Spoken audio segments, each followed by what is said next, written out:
Olá, Hanin.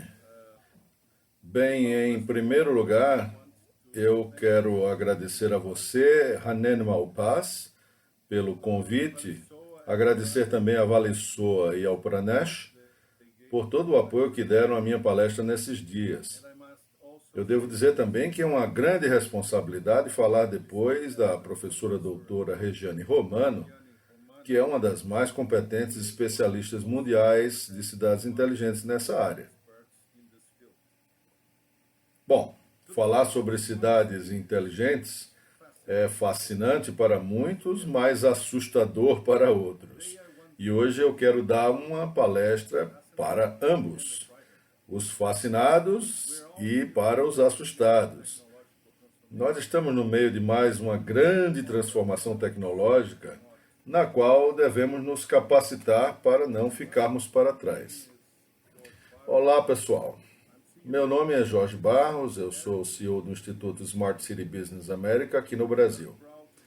E nós temos orgulho de trabalhar para o desenvolvimento de cidades inteligentes no continente americano, assim posicionados como uma plataforma sem fins lucrativos para consultoria, compartilhamento de conhecimento, discussão, informação, construção do relacionamento estratégico e também desenvolvimento de modelos de negócio. Tudo isso em prol do fortalecimento do mercado e da criação de um ecossistema robusto para as nossas cidades. Como eu dizia antes, nessas ondas de transformação tecnológica, a nossa missão é, acima de tudo, compartilhar conhecimento útil e também orientar soluções que melhorem o bem-estar das pessoas, trazer à luz a compreensão dos fenômenos sociais e impulsionar a transformação da ciência em tecnologias que realmente possam servir para melhorar o mundo. Eu descobri recentemente que a maioria das pessoas envolvidas e dos tomadores de decisão nesse campo carecem justamente o que é mais importante para impulsionar as cidades inteligentes. Ou seja, eles desconhecem os principais conceitos e as alavancas para esse processo de transformação. E nós temos que ter em mente que quando falamos sobre tecnologias de cidades inteligentes para o público em geral, é essencial traduzir da forma mais simples possível os conceitos complexos que dificultam a compreensão da maioria das pessoas. E quanto mais gente, especialistas e não especialistas, entenderem como a tecnologia afeta o seu cotidiano, maior será a participação efetiva desses cidadãos nas decisões de políticas públicas. E aí, consequentemente, os serviços prestados pela gestão municipal dessas pessoas vivem e irão melhorar. Então, hoje eu não vou abordar questões complexas e as características técnicas dos sistemas digitais, mas vou lhes dar uma contribuição maior, olhando mais de perto os fatores-chave para que nós tenhamos sucesso no planejamento e transformação para uma cidade inteligente, ok? Bom, para começar, existem algumas confusões conceituais sobre o termo cidade inteligente que nós queremos esclarecer. Depois de uma pesquisa científica que eu realizei entre 200 especialistas nesse assunto, eu não consegui encontrar nem dois autores que conseguissem concordar sobre a mesma definição do que é uma cidade inteligente. Mas há uma explicação para isso. É que no passado recente houve dois momentos, um referente à tradução e o outro referente à interpretação, que contribuíram para conflitar opiniões e embaraçar amplamente esse conceito. A primeira explicação dessas divergências nos remete ao final da década de 1980, quando, para facilitar e abreviar a escrita e a pronúncia, o termo original Intelligent City, e eu vou repetir, o termo original Intelligent City foi alterado para Smart City na língua inglesa. E smart, como sabemos, tem mais de um significado em inglês e também significa inteligente às vezes, convergindo para o que significa nas línguas latinas, indicando mais a capacidade cognitiva de entender, ok? Mas no campo tecnológico, no campo militar e no campo político, essa palavra significa algo um pouco diferente. Especificamente no termo intelligent city, a palavra intelligent é etimologicamente definida para demonstrar a capacidade de interligar funções e dados com a finalidade de produzir informações para tomadas de decisão. Então, assim, nós aprendemos que a sutileza dessa tradução muito próxima, porém equivocada, deu origem a uma série de interpretações errôneas sobre o que seria uma cidade inteligente. E vamos nos lembrar que, por incrível que pareça, guerras inteiras no mundo foram desencadeadas por falhas de tradução. E grandes conflitos e crises entre países também. Aqui é apenas mais um exemplo de um erro que poderia ter sido evitado se na época eles tivessem prestado atenção na sutileza da tradução dessa palavra.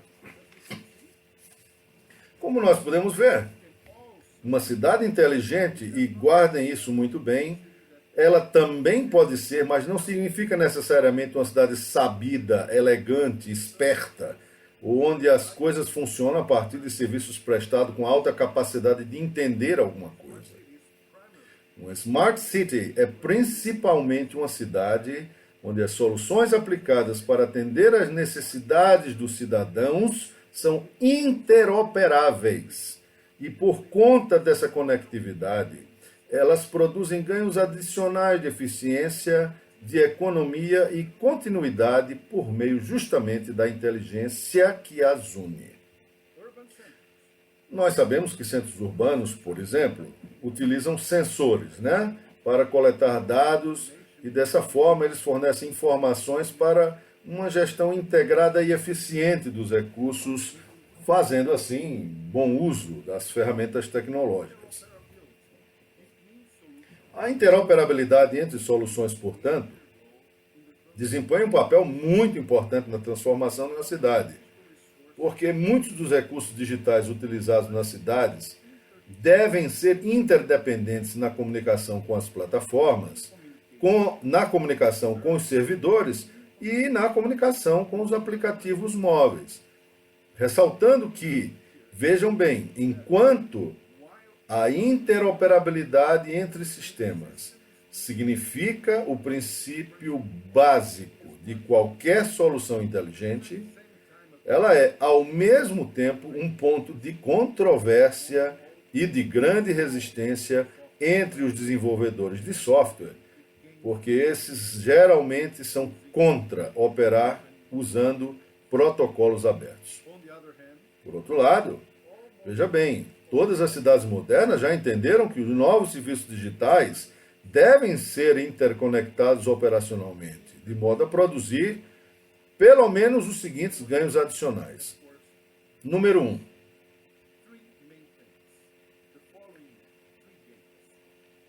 A economia de escala na compra de softwares e hardware. Número 2.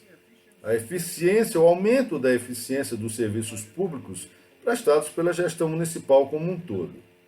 E número 3. A garantia de poder atualizar as tecnologias instaladas, tendo em vista a sua rápida obsolescência, sem precisar descartá-las.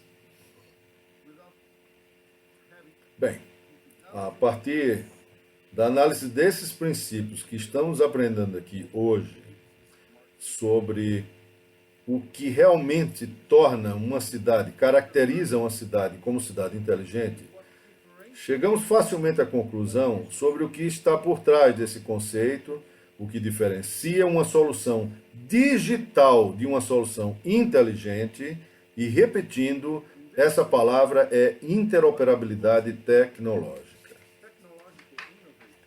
Nesse campo de estudo, uma das inovações tecnológicas mais importantes e ainda pouco difundidas é conhecida como IoT, a Internet das Coisas, que significa um universo conectado digitalmente com dispositivos físicos do nosso cotidiano.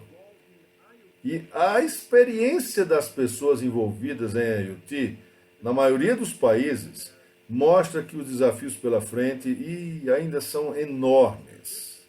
As estatísticas mostram que mais de 80% dos projetos de cidades inteligentes em países emergentes falham.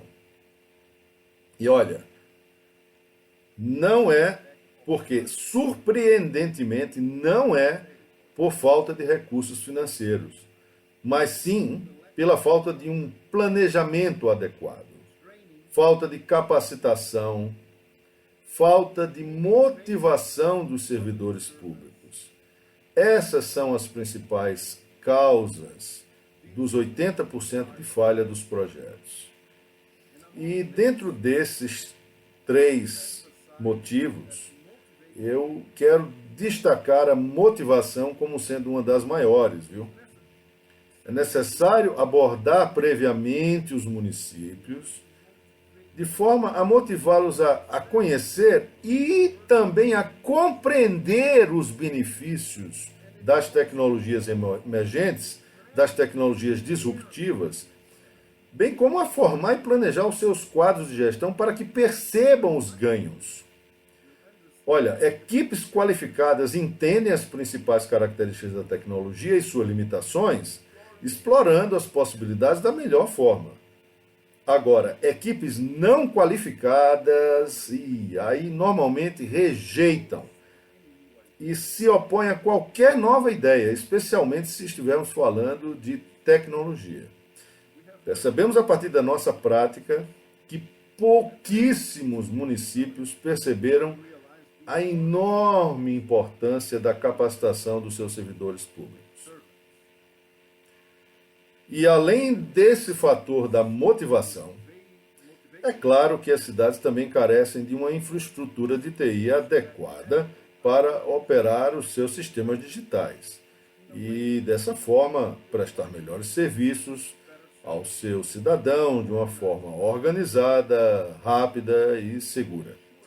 Assim, para realmente garantir a coordenação das ações de gestão e implementar as soluções inteligentes, nós recomendamos fortemente aos gestores municipais a criação de uma entidade central que possa avaliar e atualizar as diferentes tecnologias adotadas, adequando a atual estrutura organizacional do município, implementando conexões entre a prefeitura, o estado e o governo central, e tudo isso para criar uma rede de desenvolvimento colaborativo, fortalecendo a colaboração com outras esferas governamentais, compartilhando informações e bancos de dados, adaptando sistemas existentes, desenvolvendo ou contratando novos sistemas para atender às necessidades de uma população que está cada vez e cada dia mais conectada em smartphones.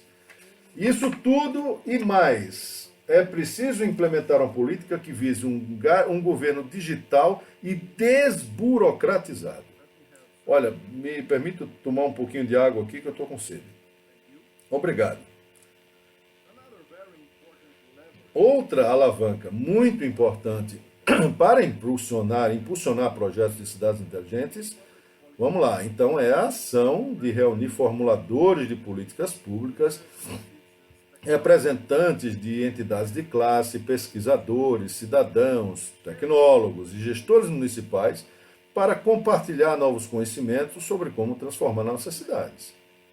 A maioria dos servidores públicos muitas vezes negligencia a importação de criar um sentimento de pertencimento entre aqueles que são justamente os que vão se beneficiar desses novos serviços públicos. Esquecem que as pessoas têm uma resistência natural às mudanças e elas farão oposição, mesmo que seja uma boa ideia. Em uma cidade moderna, onde o planejamento, a administração e a governança são operados de forma participativa, aí sim, as oportunidades econômicas são maximizadas, o ambiente social é positivamente transformado, criatividade é fomentada, novos investimentos são atraídos, o capital intelectual é criado, a competitividade local é fortemente aumentada, mais segurança é garantida, a sustentabilidade ambiental é estabelecida e lazer e bem-estar são produzidos para todas as pessoas. Tenhamos em mente que as cidades só se tornam melhores quando realmente conseguem enfrentar os seus desafios a partir de uma visão de planejamento participativo integrado. Uma visão que vá e busque soluções inovadoras além do lugar comum de atender às necessidades da população isoladamente. Uma cidade inteligente, por fim, podemos dizer que é uma cidade onde o cidadão tem boa qualidade de vida. E eu agradeço imensamente a sua atenção e espero vê-los em breve em um dos nossos muitos eventos pelo mundo. Muito obrigada por essa sua palestra. São poucas pessoas que conseguem palestrar sem qualquer tipo de apoio, de leitura ou de slide, sem ler qualquer papel. É um enorme exercício mental e é um grande desafio. Eu mesma confesso que não conseguiria fazer uma palestra assim. Eu sempre preciso ter alguma cola, algum papel na mão. Muito obrigada pela sua palestra. Olha, em algum momento você fala que concorda com a Regiane, meio que converge com ela quando diz que uma cidade inteligente precisa ser boa para as pessoas e deveria ser confortável para todos. E afinal, é isso que uma cidade inteligente é, não é? Assim, boa para as pessoas, confortável, benéfica para todo mundo. É muito importante que você diga isso. Outra coisa muito importante é que, veja bem, você já percebeu que as pessoas falam a toda hora sobre cidades inteligentes sem saber do que realmente se trata? E, puxa, você explicou os problemas conceituais e a evolução desse conceito. Veio lá de trás, cidade inteligente, depois smart city, e depois se tornou uma outra coisa, né? Veio o termo digital também, mas no final das contas a gente sabe que se trata de um modelo singular, não é? E muita gente diz que apenas é estatístico isso, e nos últimos anos não temos tido muito progresso. Você concorda com isso? O que é que você pensa sobre isso? Bem, é claro que nós tivemos um pouco de azar nos últimos anos por conta dessa pandemia, né? E nós talvez deveríamos estar muito preocupados se considerássemos hoje os avanços dos projetos de cidades inteligentes nos últimos 3 anos no mundo. Entretanto, esse atraso não deveria ser levado em conta, apesar de isso continuar sendo um problema real quando apresentamos novos conceitos em qualquer outro lugar do mundo. O que acontece é que em países onde há maior maturidade tecnológica, existe uma ambiência mais favorável, um clima, existe uma receptividade mais propícia às novas ideias, porque as pessoas já estão acostumadas a perceberem, conhecerem os efeitos das novidades das tecnologias disruptivas, das tecnologias emergentes. Em países menos desenvolvidos, sempre ocorre uma espécie de resistência. Isso acontece também por esse motivo, mas não apenas por ser uma novidade e eles não conhecerem a ideia. Essas pessoas, elas se comportam mais resistentes às mudanças, porque nos países em desenvolvimento elas têm medo de perder seus empregos. O desemprego tecnológico é uma realidade em todo o mundo e nos países em desenvolvimento isso é um fato muito mais sério do que em outros países cuja população já atingiu vamos dizer assim, um certo nível de educação, de preparação, de profissionalização. Lugares onde a média do capital intelectual acompanha e acolhe com mais facilidade essas novas tecnologias. Em países emergentes, isso, infelizmente, ainda não é verdade, né? Há sempre esse medo de falar de desemprego tecnológico. Então temos que ter muito cuidado ao falar e motivar essas pessoas, porque precisamos dar a elas as ferramentas adequadas para que possam continuar inseridas no mercado, utilizando essas tecnologias. Ou seja, repetindo, temos que treinar essas pessoas, temos que preparar essas pessoas, dar ferramentas para que elas possam realmente continuar inseridas no mercado de trabalho, utilizando as novas tecnologias. Bem, eu quero dizer que isso não é somente em países em desenvolvimento, mas aqui mesmo na França e mesmo em outros países desenvolvidos, como Singapura, Japão, pessoas têm medo dessas mudanças que possam fazê-las perder o emprego e tornar suas vidas mais difíceis.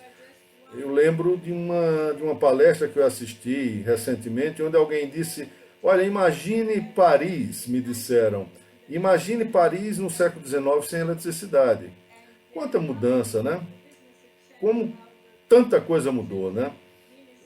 E veja que a tecnologia está sempre criando mais empregos, novos empregos, mas você tem razão. Isso precisa ser realmente bem explicado para que todos possam entender. Olha, a segunda pergunta que eu tenho aqui é: quem serão os vencedores no mercado? Quem serão os vencedores dessa transformação em termos dos negócios, né? Nessa disputa que existe, né? Nessa corrida, nessa transformação, quem serão os seus vencedores? Bem, olha, eu acho que posso responder essa pergunta dizendo que, se por acaso, mas se por acaso, os desenvolvedores de software e se os interesses comerciais prevalecerem, nós teremos perdido a coisa toda. Porque os cidadãos são os que precisam ganhar. Os cidadãos são o foco. Eles precisam ser o foco de tudo o que façamos e planejemos, de tudo que planejemos e realizemos, de forma a transformar positivamente suas vidas. Se isso não acontecer, então a batalha está perdida, eu diria. Nós não seremos bem-sucedidos se isso não acontecer, se os cidadãos não ganharem. Então, veja lá, nós temos que ter em mente, manter o foco de poder diferenciar os interesses tecnológicos e interesses comerciais dos outros interesses, os interesses dos cidadãos, que nem todo o tempo coincidem, viu? Esses interesses não convergem todas as vezes. Às vezes eles realmente não convergem. E os cidadãos precisam ganhar.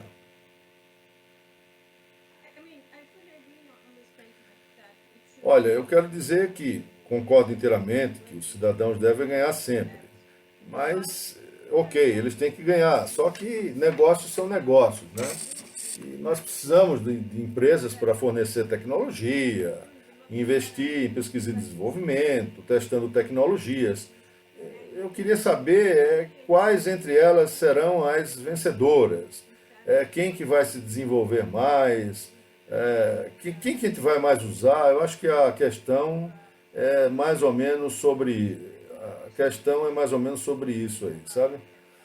Você gostaria de adicionar mais alguma coisa ou nós podemos ir para a mesa de debates? Sim, sim, podemos ir para a mesa de debates.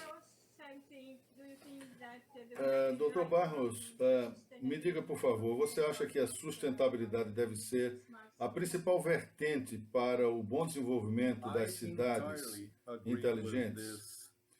Olha, eu concordo inteiramente com esse conceito, com essa afirmação.